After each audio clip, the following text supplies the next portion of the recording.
benta yung produkto kung same naman kami ng price sa mall. So kung kayo guys, bibili kayo ng appliances, saan kayo bibili? Sa akin o sa mall? Sa mall. Sa mall kasi ako, baka scammer ako, di niya naman ako kilala eh.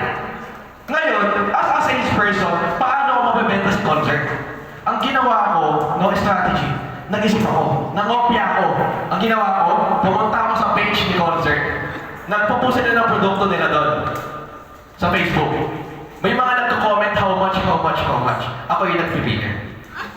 Nakabenta ako, di ba? Tapos, later, kakwento ko, paano ako nakabenta ng around 90 plus units in a year. Kahit ang kalaban ko si Abenson, si Robinson, Appliances, or si SM, sila yung mga kalaban ko. But still, nakabenta ako ng sobrang daming units ng concert. Excited na kayo? Intro pa lang yun, guys. Okay, no?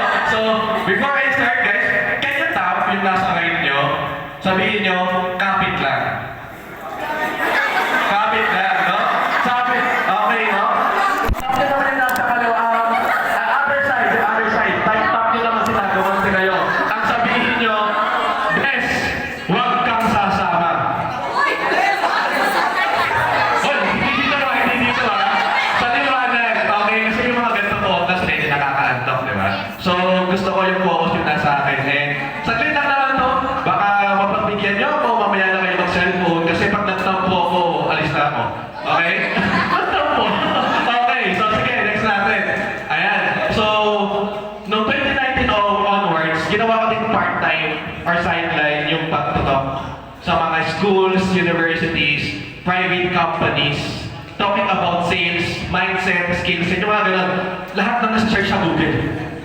Di ba? And by doing that, extra income for me yun. Imagine, magsasalita ka sa harap, yung bibigay sa'yo na token is around 3K, 5K, mga ganon. Pero hindi naman ako naniningil sa ispak. Ito yung mga panahon lang na bago pa mag-pandemic. So sige, next movie. So ito yung mga ginagawa ko way back then.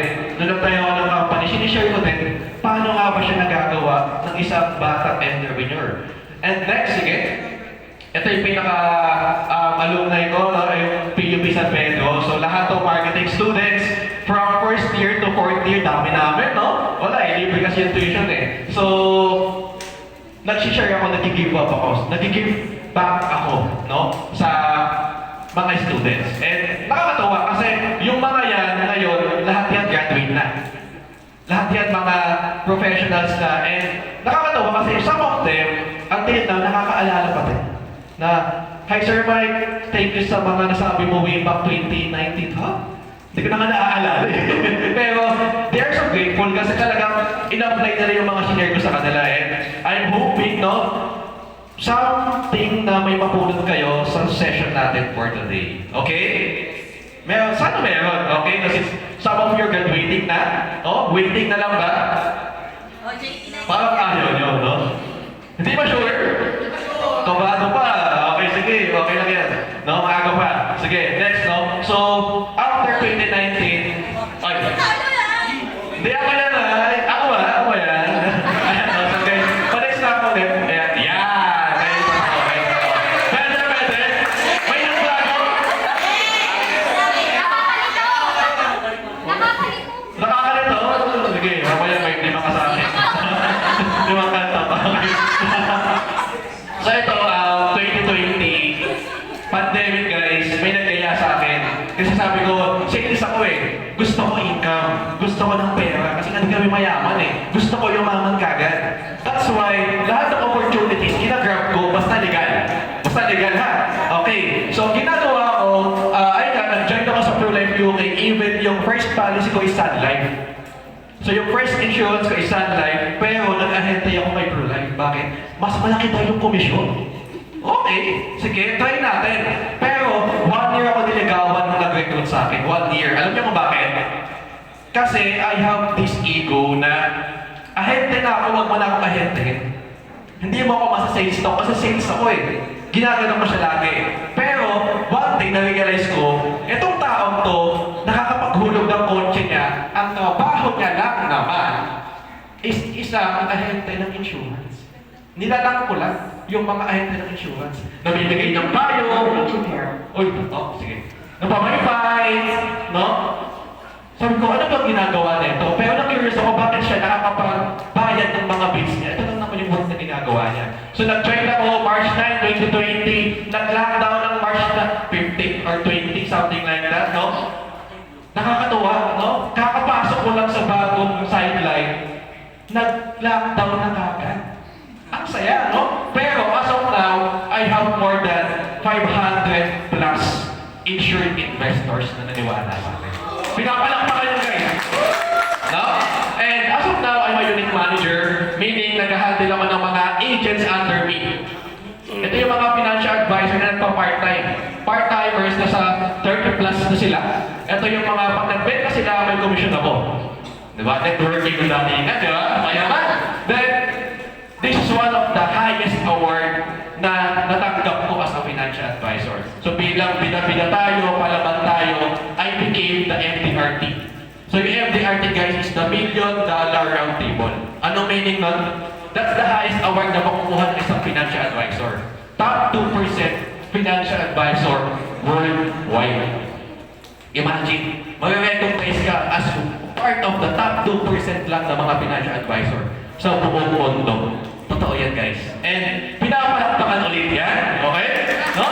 Pero consistent lang agent tayo and ito yung mga perks kapag nag-ahente ka. Pwede kang makapunta sa iba't ibang bansa like Sydney, Hawaii, Thailand, Japan, Switzerland, South Korea, Davao, Boracay, and Iloilo. Lahat to guys, libre kong puntahan.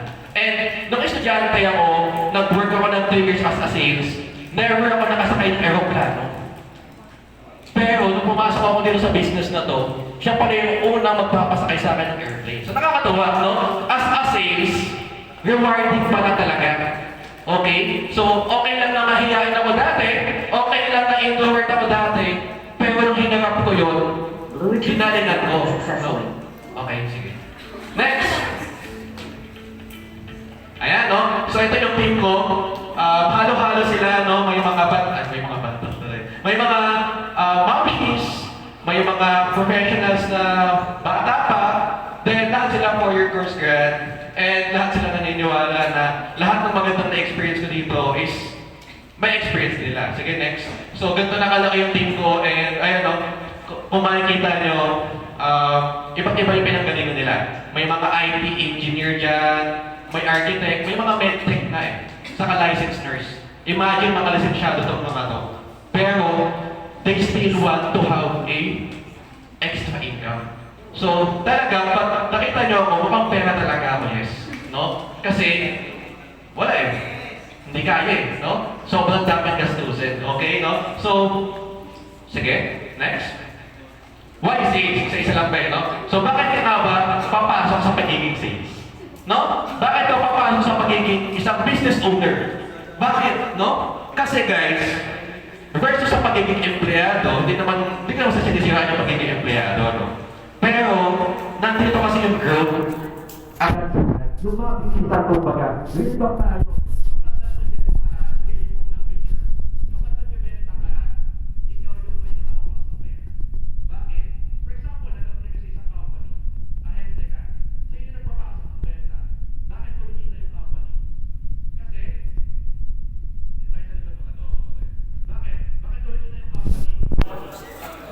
Dahil sa akin, kasi nagbibenta ako. Kasi kung hindi dahil sa akin, kung hindi ako nagbenta, anong kita ng company? Di ba? Wala. That's why, kapag ahente ka, hindi ka ahente lang. Kasi ikaw yung nagpapatakbo ng company, ikaw yung nagpapasok ng pera. So, with that, kinocompensate nila yun. With that, ano tinatawag? Yung extra bukod sa sweldo mo? Incentive? Bonus? 13 months? Pang-empleyado yun eh. Commission. May commission ka. No? Mga nasa likod talaga matatalino. Mahina kailangan kami. No? Pero nasa makina talaga kami eh. Ayaw lang namin ng nakaka-college. Pero kapag ahente ka, bukod sa sweldo, may commission ka. Okay? And sige, next picture.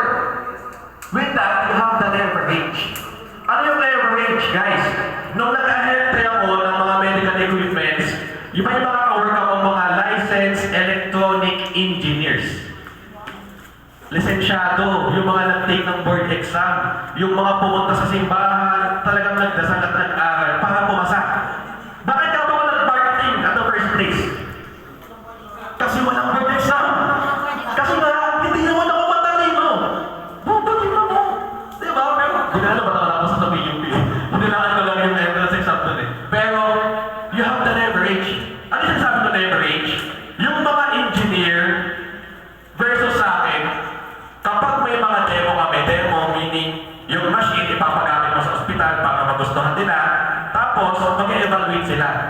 Imagine, taga-buhat ko lang ng machine yung mga engineer. Sino ngayon yung mas mataas? Gusto boss? Lagay mo nga dyan. Sige, set up nyo na. Oy, di ba? Taga-utos lang yung sales sa mga engineers. Bakit? You have the leverage. Bakit? Kasi kapag nakabenta ka doon, may sasweldohin sila. That's the reality. Mataas ang isang sales kasi sila yung nagpapasok ng pera. Okay? Next, you have the competitive advantage. Ano itong competitive advantage, guys? No? Pwede ka makipaglaban kahit kanino. Kahit sa sarili mo. And sometimes, sa ating mga estudyante, feeling estudyante, no? Sa ating mga estudyante, hindi naman natin kalaban ng mga profe. Minsan may mga kalaban talaga. Kalaban niyo si sir? Kakampi ba ito? Kakampi ba? May mga gano'n, no? Kakampi ba ito? Kasi may mga prof tayo ng autopass. Autopass yan. Kasi tayo, pasang-pasang na. Pero, eto guys, hindi nyo talaga kalaban ng mga prof. Minsan nakalaban nyo yung sarili nyo. Bakit? Minsan, instead na mag-review ka, mas masarap mag-scroll sa TikTok.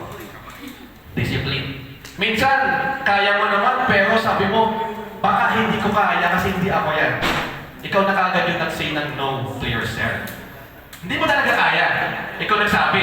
Okay? Kung ako nagsabi hindi mo kaya, pero sinabi mo kaya mo, magagawa mo ba? Kasi ikaw yan. As a sales, napaka-importante yung tinapin ni Juan Moreno na you have the mindset. Mindset ba? Kumanta, no? Pero, ayun talaga yung nagsisimula eh. Doon nagsisimula lahat. Hindi lang siya sa pagiging sales, hindi lang siya sa pagiging business owner, but as a person, you must have the best mindset. Kasi, it's your choice at the end of the day. Kahit sa school ka mag-aaral, kahit anong course mo, pero kalaban mo sa sarili mo, wala kang mararating. I believe in you. Alam niyo ba, nagtayo ka ng company, yung M2B Commercial and Trading Corp. Isa sa mga empleyado ko, unang empleyado ko, cum laude ng PUP. Ganun ako kalupit, no, na apply ka sa akin. Ngayon, yung dating tatlo yung bagsak, empleyado yung cum laude. Boss niya ako. Imagine that. So you have the choice. Magiging empleyado ka ba? Pwede naman for the experience, pero gaano ka katagal mag-i-stay on that part? It's your choice. Most of you guys nasa 20s na tama. May mga 19, 18 pa ba dito? Ako lang. Uy, sir lang. Okay, no? So, most of you nasa 20s na. And some of you guys, feeling nila may pressure. Tama? Nakakapil kayo ng pressure? Yes. Pressure in a way na ano? Academics, sunod-sunod yung mga activities, exams, tapos pag-uwi nyo sa bahay, maghuhugas pa kayo ng prato, uutusan pa kayo ng natin niyo. May mga ganun ba? May mga ano ba dito? Working students. Yes. Uy, dyan ako makabilib. Kasi napagsasabay nila. No? Yung pag-aaral sa kapagtatrabaho. Sige, no?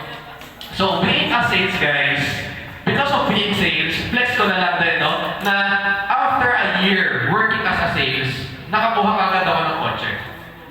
So, this is Barbie. Honda BRV siya. Hanggang ngayon gamit ko siya. Way back 2016 to. So, 8 years na pala yung sasakyan ko. And yung binilhan ko, ang klase ko, nasa sales din siya. No? So, ganun ka din din, no? And I'm proud to say, binili ko to as cash. Yung big installment. Inisip ko, mabibili ko ba ito kung sumisweldo lang ako ng 18,000? 18,000 na sweldo ko eh.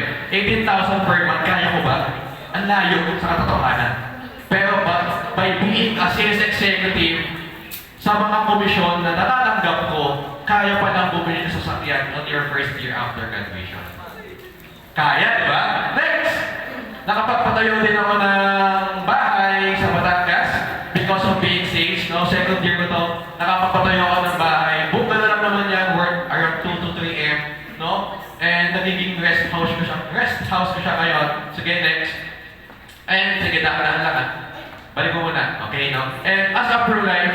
agent, unit manager, hindi ko na-imagine na ganito kadami yung maniniwala sa akin ng mga tao. And most of them, mga taga San Pedro lang din. No? Kilala ko ba lahat ng clients ko? Sa tingin nyo? Personally, hindi. Yung baka di ko natin kilala eh. Hanggang ganyan, no? Ahente na ako, tapos client ko na sila, yung iba nakakalimutan ko na. Kasi ang dami na nila. Pero, imagine guys, yung 582 na naniwala sa akin, iba yung impact, no? Sa income. Gusto niyo makita yung income ng isang financial advisor? Gusto niyo makita? No? Ito guys, wala mag picture guys, share ko lang din na imagine, kaya mo palang kumita from January to December first week. Sige, pakita mo. Kaya palang kumita ng around 2 million ng isang ahente lang. Na dati nilalang ko lang. Na dati sabi ko, ahente lang naman yan ng insurance. Pero guys, may pera pala talaga sa pagiging ahente. Sige, pakita nyo na, okay lang yan, no? So, imagine, yung 2M na yan sa isang empleyado, paano niya nakikita ito? So, ganun pala talaga ka-rewarding yung pagiging ahente. Gusto niyo din ng ganitong income? Mag-sales kayo. Mag-business kayo. Okay? Sige, next. Ano next natin? Okay. So, let's talk about the leads. Paano mo nga ba nakuha yung ganun kadaming tao? Simula nung nag-work ako, no? Simula nung nag-work ako as a sales, simula nung nag-ahente ako as insurance, simula nung nagtayo ako ng company, paano mo nakuha yung mga tao yun? Okay? So, may tinatawag tayong leads. Ano sa tingin yung leads? Ano yung leads? May recitation na pathway. Akala ko attend lang, no? Ano yung leads? Ito, no? Ito yung mga tinatawag namin ito sa sales industry as your universe. Universe. Mag-isip kayo ng isang product. For example, lahat na yung business owners dito. Mag-isip kayo ng isang produkto nyo. Okay? Sige. So, brother, tanong kita, kung magiging business owner ka, anong gusto mong ibenta? Coffee shop katulad ng first speaker natin. Okay, kapag may coffee shop ka, kailangan mo ng customer, tama? Kailangan mo ng customer pag may coffee shop kayo? So, kung kailangan mo ng customer, yung leads na to is lahat ng tao na pwede mong maging customer. This is your universe. For example, isa kang lalaki, single ka ngayon, gusto mo magka-jowa, lahat ng babae dito, universe mo yan. Possible, sila yung maging jowa mo. Sobrang dami. Di ba? Pero, paano mo sila magiging customer? Lahat ba ng dates magiging customer? Hindi. Sabi ko, takin ng net. Boss, ito naman tayo. So, from leads, ikakwalify natin siya into prospect. Prospect meaning, lahat ng tao, hindi naman lahat ng tao nagkakape. Okay? So ngayon, yung 1,000 people sa paligid mo, kukunti siya. Bakit? Kasi pili lang yung mga nagkakape. Ngayon, kukunti pa siya sa tingin nyo yung leads, yung prospect na yun. Kasi hindi lahat ng nagkakape gusto yung timpla mo. Hindi lahat ng nagkakape gusto mag-try ng local. Gusto nila coffee bean, Zeus, mukha nyo, no? No? Isa lang yan, di ba? Pero iba naman talaga. No, mamaya pag-usapan natin, bakit nga ba tinatangkilin yung mga brand na yan? Kasi ngayon topic natin is yes, alam. From the leads na pinag-uusapan natin ngayon, to loyalty. Paano magiging loyal yung customer ko pag nagtayo ko ng business? Paano magiging loyal yung mga tao pag naging sales people ako?